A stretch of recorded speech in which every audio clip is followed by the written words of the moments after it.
Hello, Dave Hill here. Welcome to Lesson 17. I've been having a great time recording these lessons. I know you've been practicing hard, so let's keep up the good work and really dig in today on our next lesson. Okay, so you recall from our last lesson, we talked a lot about adapting the caged or the bar chord systems that we know of major and minor chords and making them into smaller forms of chords so we can move them around and play them with more melodic interest when we come up with guitar parts. We're going to continue working on that kind of concept today. So let's just review a few of the shapes. You can see on my board from last lesson what we studied. And we're going to take these and adapt these even further. But as you can hear when I play them against an open string, how adaptable they are and how unique you can apply these to other open strings, right? I can take this open A, right, and play a D triad against it, and listen to how great that sounds. And I can add the G triad inside of it now, right? And then I can go back to the D, and I can still hang on that low A right here, and bring in the A triad right here. Right? So we can get into really interesting little phrases with open notes and triads on top. That's why I have to play them on top so that the open A can ring, right? Right?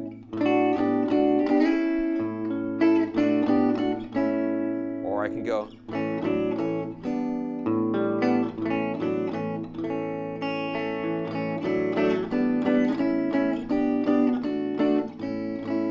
Right? There's a lot of interesting little things.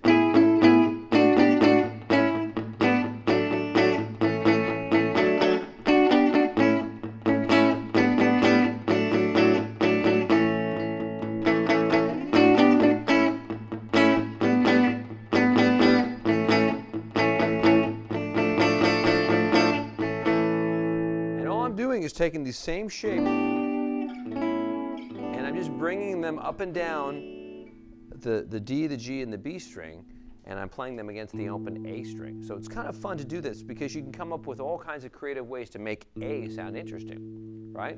I can make A major here. I can also make it A minor, right? I can play A major here and A minor here. Play A major here or A minor here. But in addition to A, the D triad sounds great against the A because the A is the fifth of a D chord. So then I can play D major and D minor as well. Right? And the G sounds great because now the A and the bass against the G triad makes an interesting A7 sound or A suspended sound, so then I can do G major. So together, those three chords against the A bass are just infinite possibilities for guitar parts.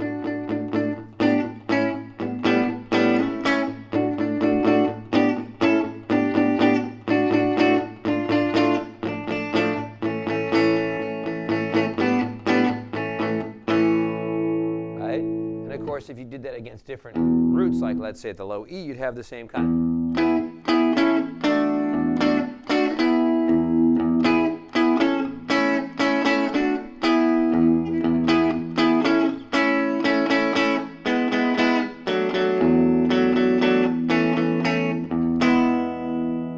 Right? All that kind of stuff is really great for coming up with guitar parts. So that's why guitar players really like open keys in the key of A, in the key of E, and even the key of D, because you can let your open strings ring, your open bottom strings ring, and play triads on top. Open strings are really great for guitar players, and that's why you end up getting in arguments with, let's say, saxophone players or other kinds of instruments that don't care about open strings. All they care about is good keys for them to play over. So guitar players love to play in E and A and G. And saxophone players, they probably prefer the flat keys like B flat and A flat and B flat, but what do we care about them right now? We're talking about guitar. Okay, so what we're going to do now is we're going to take a look at a part that we're going to add on top of our open string chords that we've learned how to play now. But let's take a look at the progression that we're going to play our small chord shapes over first. Okay? We'll get back into some of that stuff with the bass notes in another lesson, but let's take a look at this for a minute. Let's just go back to these simple triads again. And just move them around and fit them over the chords that I've got them written on. Okay? So, once again, taking these shapes right here, right? This is the root here. I mean, you got to really make sure you know your roots up and down the D string now, because, and even for that matter, the B and the G string, because what we're dealing with here is we have to find these chord forms as part of other shapes that we've taken the lower notes out. So now we have roots on the B string, and on the G string we might have to see. But to tell you the truth, when I look at this form right here, I still see the root oriented from this shape right here, even though I'm not playing the note, but it helps me keep it straight. So if I were going to play this progression, I might tackle it like this. I might play the C triad here, because that works perfectly to go into the F shape that I want to play next. And then that's really close to the G form down there. And then my A minor form is going to be right up here. So that makes all these chords real close together, right? So I can play the rhythm that I've got here, which is going to sound like this. 3, 4, 1, 2, 3, 4, and 1, 2, 3, 4, and 1, 2, 3, 4, 1, 2, 3, 4. Okay? So now if you put the chords on top of that rhythm with my simple triad forms, I'm going to do this. 3, 4, 1, 2, 3, 4.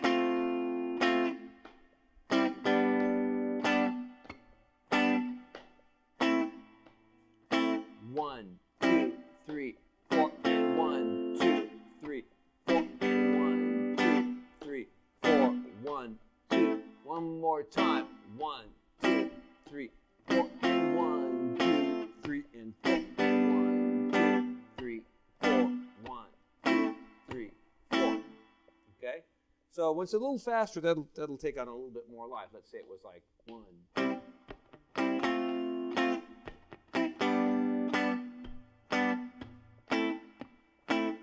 I want you to notice something too about my right hand. Notice I'm not strumming all the way across my neck now, okay? Because since I'm only playing a couple of 3 notes here, I want to be real precise where my pick attacks the strings. Because if I go,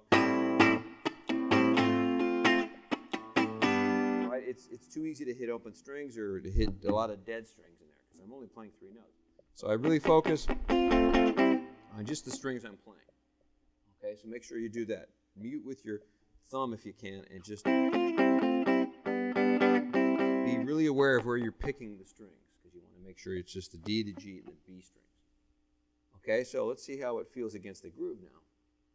Okay, so it's an 8th note rhythm.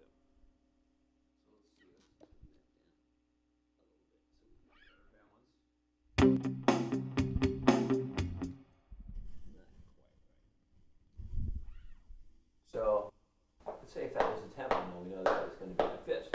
3, 4, 1, 2.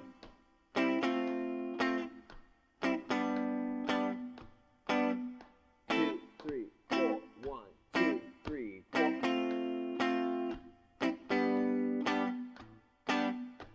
Now with Ben,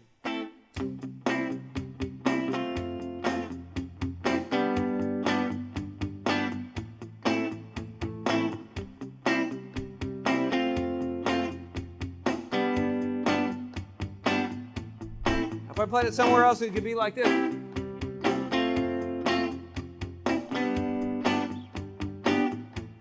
Maybe up here. That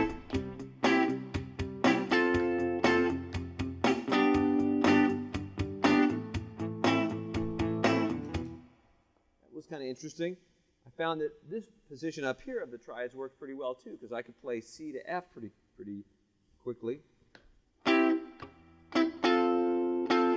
That's why these smaller shapes work good for fast rhythms, because they're easily played together, right? If I were going to play C to F in this shape, it's too hard to move that much of the chord together. So these shapes are easier to play connected together. So you C to the F work pretty good there. They work pretty good here. Okay, and then the C to the G on the third measure works really good there too. Let's try it now in this position. Okay? Here we go. 1, 2, 3, 4, 1.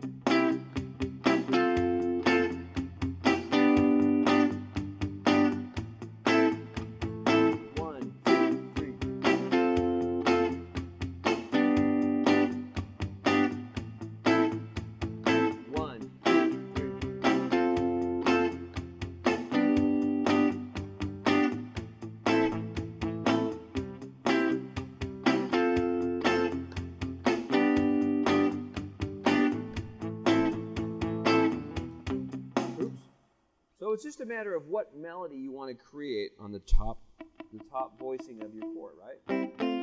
I still think that the first one I came up with is probably the best because I like the sound of happening on my melody. Okay, so that's good. We'll establish that now as the first section, and then on the next section, we've got a variation of the rhythm, and what that's going to sound like is just going to be real straight. Quarter notes on the first two beats, and then a push on the end of 4. So that's, you're going to want to maybe play with a full stroke here, so you get a big sound here.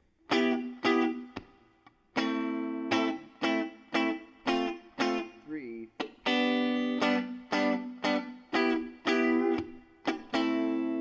Notice I wrote continue, which means keep playing the rhythm that I wrote already. So 1, 2, 3. Sorry. 1, 2, 3, 4. 3, 4.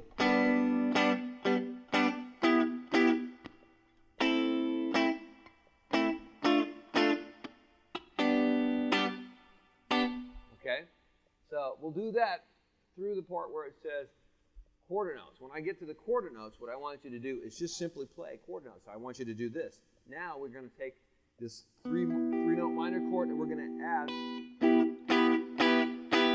that top string on there. Instead of just having it 3 notes, I'm going to do it like this. And then I'm going to play this version of E major right here and just add the top string again so that I have the third of the chord back on the top. So we're going to have,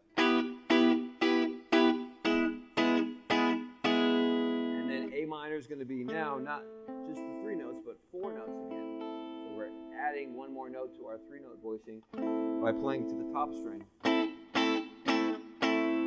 And then we'll go back to the 3-note version here on the D chord. And then I want you to go to 8th notes, okay? And back into a real controlled picking pattern here. D minor will be like this.